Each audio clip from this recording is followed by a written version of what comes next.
हमारा घर छोटा नहीं है, पर शायद हमारे घर में चीज़ें ज़रूरत से ज़्यादा हैं। और इंटरेस्टिंग बात ये है कि हम अक्सर क्लटर को क्लीन करने के लिए भी और चीज़ें खरीद लेते हैं। नया organiser, new storage box, new containers, new baskets. लेकिन कुछ दिन बाद वही प्रॉब्लम फिर से आ जाती है। क्यों? क्योंकि हम क्लटर को मैनेज कर रहे हैं, रिड्यूस नहीं। पहले मैं भी एस्थेटिक रील्स देखकर इंस्पायर होकर बहुत कुछ खरीद लेती थी। पर जब से मैंने ये 7 रूल अपनाए हैं अपने घर के लिए, तो मुझे लगता है कि शायद अब मेरा जो क्लटर है, वो कम होता जा रहा है और मैं घर से डीक्लटरिंग की सीरीज़ शुरू कर चुकी हूँ। तो चलिए शुरू करते हैं आज की वीडियो। तो सबसे पहला रूल क्या है? घर में नई चीज़ आए तो पुरानी का ज़रूर रिव्यू करिए कि ये पुरानी चीज़ रहनी चाहिए या नहीं। एक सिंपल रूल बनाएं, one comes in, one gets reviewed. मान लीजिए आपने एक न्यू हैंडबैग लिया। अब आपके पास जो भी एग्जिस्टिंग हैंडबैग्स हैं, उसमें से देखिए कोई ऐसा हैंडबैग है जो आपने यूज़ नहीं किया या जो आपका मन नहीं करता यूज़ करने का, तो उसे डोनेट कर दें। या कुछ ऐसे हैंडबैग्स होते हैं जिनका ऊपर का स्टफ़ मटेरियल जो है वो ख़राब हो चुका होता है, कुछ शाइन चली जाती है, पर फिर भी हम उसे रख लेते हैं। तो ऐसे स्टफ़ को रखने से अच्छा है इसको डिस्कार्ड कर दीजिए और इसी तरह ही डिक्लटरिंग शुरू होती है। इसी तरह से अगर हम देखेंगे हमारे वार्डरोब में बहुत सारे ऐसे कपड़े रखे होते हैं जिनका अब कोई यूज़ नहीं होता या आउट ऑफ फैशन हो गए हैं या हमारे साइज़ में थोड़े से ऊपर-नीचे हो गए हैं।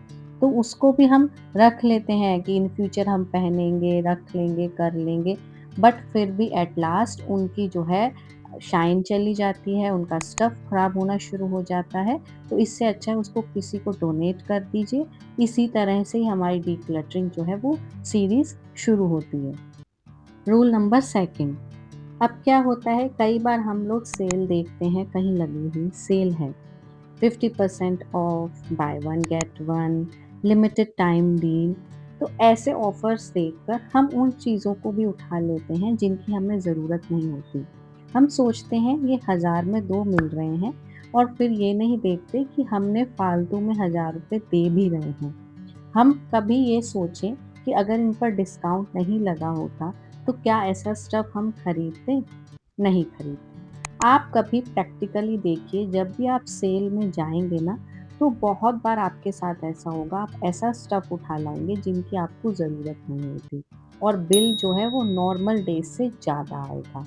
तो इसी तरह से जब भी आप कभी सेल देखें, 50% ऑफ, डिस्काउंट, कुछ भी, तो सबसे पहले आप ये सोचिए कि आपको सच में इस स्टफ की नीड है, तो उसको ज़रूर लीजिए और अगर नहीं है, तो उसको बिल्कुल छोड़ दीजिए। रूल नंबर 3, घर को मेबी स्टोरेज मत बनाइए। हम क्या सोचते हैं, old boxes, extra jars, random wires, unused containers और कुछ ऐसे क्लोथ्स जो अब हमें फिट नहीं आते, फिर भी हम उसको रख लेते हैं, एक ऐसा ड्रॉर रख देते हैं जहाँ पर हमें पता ही नहीं हमने क्या-क्या रखा हुआ है, या एक ऐसी कैबिनेट बना देते हैं जो अनयूज्ड थिंग्स हैं उसमें हम डंप करते रहते हैं। पर अगर सोचा जाए तो उन चीज़ों का फ्यूचर क्या है? क्योंकि हम उनको प्रेज़ेंट में तो यूज़ नहीं कर रहे। तो आपके घर में भी ऐसा कोई कैबिनेट ड्रॉवर है ना, तो आज ही उसको डिक्लटर करिए। रूल नंबर 4, जो अवेलेबल है उसको यूज़ करें। बहुत बार होता है हम शॉपिंग करने से पहले अपनी चीज़ें नहीं चेक करते और वो चीज़ें हमारे पास डबल हो जाती हैं। तो शॉपिंग करें किसी भी चीज़ की, कपड़ों की, किचन की, किसी भी चीज़ की आप शॉपिंग कर रहे हैं तो सबसे पहले अपने घर को चेक कर लें, फिर उसके बाद आप शॉपिंग लिस्ट बनाएँ।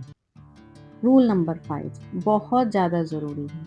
आजकल हम एस्थेटिक रील्स देखकर इंस्पायर हो जाते हैं और हम सोचते हैं चलो मैं भी इस तरह के कंटेनर्स खरीदूँगी।